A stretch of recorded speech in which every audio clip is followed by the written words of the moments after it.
हाँ बाबर भाई। अरे अरे भाई, अरे अरे रोना बंद कीजिए। अरे यहाँ तक आवाज आ रहा है जी, रोना बंद कीजिए। अरे हम समझ रहे हैं, नहीं नहीं ठीक है, समझ रहे हैं कि इस बार आपको कष्ट हुआ है, लेकिन ये कोई पहली बार थोड़ी है। आपको तो आदत है? बेटा पाक जब हमारे सामने आता है तब पेला जाता है। नहीं वो बात आपकी सही है कि इस बार थोड़ा ज्यादा पेल दिया हमने, पर ठीक है। अरे तुम रोहित और विराट भाई की स्ट्रेटजी समझ नहीं पाए। मैंने तुमको मैच से पहले भी बताया था कि वो आउट हो रहे हैं, वो इस मैच में भी हो सकता है आउट हो जाए। वो उनकी स्ट्रेटजी है कि वो नहीं खेल के भी तुमको पेलने का दम रखते हैं। ऐसी भारत है हमारी। अब जब तुम समझते नहीं हो तो इसमें हम क्या कर सकते। अरे अरे यार रो मत। अच्छा चलो ठीक है, मत रोइए। अगली बार जब आप आओगे ना, हाँ तब आपके लिए इंतजाम कर देंगे, ठीक है? हाँ चलो चलो रखो, इंतजाम कर देंगे अगली बार हम इनके लिए, क्योंकि अगली बार जब ये आएंगे तो तेल लगा के डाबर का नाम ही मिटा देंगे, बाबर का। मम्मी मैं अब ये जिंदगी जीना नहीं चाहता यार। नहीं, मैं संन्यास ले रहा हूँ इस जिंदगी से। मैं तंग आ गया हूँ, मैं जी कर यार। पाकिस्तान मजा नहीं आ रहा बेटा, पाकिस्तान। देखो यार, मेरे जीवन में बहुत से गम हो सकते हैं। हो सकता है मेरे पास खाने को कपड़ा ना हो और पहनने को रोटी ना हो,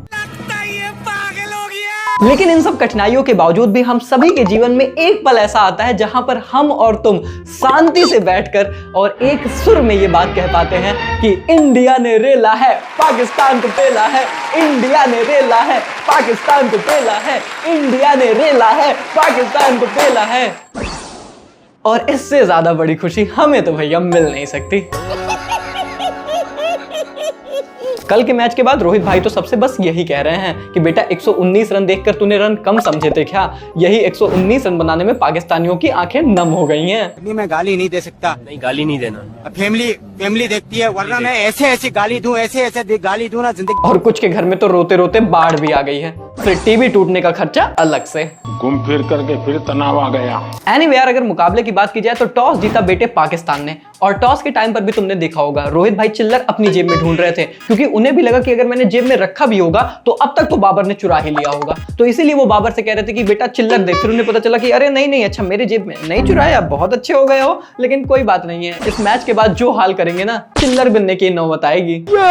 मैच शुरू होता है और मैच शुरू होने के 10 ही मिनट बाद मुझे ऐसा लग रहा था कि मुंह छुपाकर कहीं हमें भागना ना पड़ जाए, क्योंकि विराट कोहली और रोहित शर्मा दोनों ही पवेलियन जा चुके थे। बड़े मैचेस आए, दोनों भाई ने बोला कि ठीक है भाई मैं चलता हूँ। Okay bye. और ये सब देखकर हारिश भाई बड़ा खुश हो रहे थे, क्योंकि वो भी कह रहे थे कि अब तो विराट कोहली आउट हो गया, अब मुझे कौन ही पेलेगा। बुद्धि बहुत तेज है तुम्हारी। पर उन्हें कहां पता था कि बेटा तुम विराट कोहली के लिए तैयार होकर आए हो और पंत आउट ऑफ सिलेबस आ जाएगा। नमस्ते अंकल जी। कुछ भी हो भाई, पर एक समय पर कल पंत भाई की बल्लेबाजी देखते हुए तो मैं ये भी नहीं कह पा रहा था कि मेरे गोटे मुंह में आ गए हैं, क्योंकि बोलने को भी मेरे मुंह से कुछ नहीं निकल रहा था।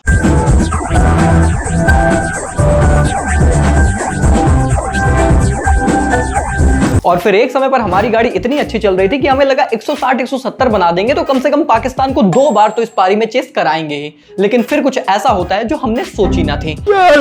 तौबा थारा मूड खराब कर दिया। हाँ भाई, अब मैं मिडिल ऑर्डर बल्लेबाजों के बारे में क्या ही बोलूं। मतलब सूर्या भाई को देखकर ऐसा ही लगता है कि पाकिस्तान के खिलाफ तो आते ही वो कह देते हैं कि भाई यहां से तो मैं चला ही जाता हूं, मेरा यहां पर कोई काम नहीं है, कनाडा हांगकांग होगा तब मुझे बुलाना। और फिर उसके बाद दुबे भाई को देखकर तो रिंकू भाई भी यही कह रहे थे कि अच्छा हमें हटाकर दुबे भाई को लिया था, चलो इनकी शतक वाली हमें इनिंग्स तो दिखा दो।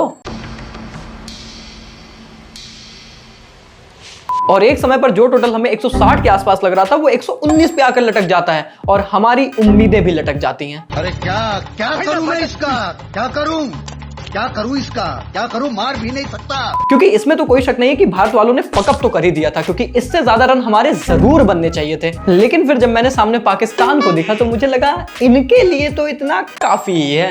गजब बेइज्जती है। क्योंकि सच्चाई तो यही थी कि अगर पाकिस्तान इस मुकाबले को रन अ बॉल भी खेलता तो भी ये मुकाबला वो लोग निकाल लेते। लेकिन अब बेटा अगर इतना ही समझदार हो जाएगा तो बाप क्या यहाँ पे झक मारेगा। तो फिर हमारी टीम इंडिया ने भी कहा कि बेटा ऐसे कैसे बना लोगे। और उसके बाद दोस्तों एक समय पर जो बाबर और रिजवान की अच्छी पार्टनरशिप चल रही थी, उसके गिरने के बाद इनके इकोनॉमी जैसी इनकी पूरी टीम भी गिरती ही चली गई। कंट्रोल। और मुझे तो इनकी पारी में सबसे ज्यादा फनी भाई रिजवान ही लगा। वो बंदा जो सारे गेंदबाजों के सामने हमारे खिलाफ टुक टुक कर रहा था, उसने बोला कि मैं बुमराह जैसे गेंदबाज को पहली गेंद पे छक्का मारूंगा। अबे साले, मतलब जिस बंदे की गेंदबाजी तुम्हें स्लो मोशन में तो दिखाई नहीं देगी, तुम उसके खिलाफ रियल टाइम में छक्का मारोगे। कहां गए तुम उसके बाद? कैसी लगी? अपने सही स्थान डग आउट में, और उसके बाद इनकी पूरी टीम आउट ही होती नजर आई। एक्चुअली में तो इनके विकेट गिरे भी नहीं सारे, फिर भी ये मुकाबला हार गए। मतलब हमारे वाले सब लोग यही कह रहे थे कि हम तो साला ऑल आउट होकर भी जीत गए और इनकी तो विकेट भी बची रही, तब भी ये मुकाबला हार गए। हाँ, वो बात अलग है कि अंत में इफ्तिकार चाचू और उनके साथ भैया इमाद वसीम ने हमारे लिए प्रॉपर अच्छी क्रिकेट खेली। हमें जिताने में उन्होंने कोई कसर नहीं छोड़ी। मेरे साथ अन्याय हुआ है, मेरे साथ अन्याय हुआ है। क्योंकि बाद में तो नसीम भाई भी जाकर पिच पर यही कह रहे थे ना कि अबे सालू देख लो तुम लोग बाउंड्री मारी कैसे जाती है। बाकी हमारी इस जीत के बाद हम लोग भैया अब सुपर 8 की तरफ जाएंगे, वहीं पर पाकिस्तान लाहौर की तरफ जाएंगे।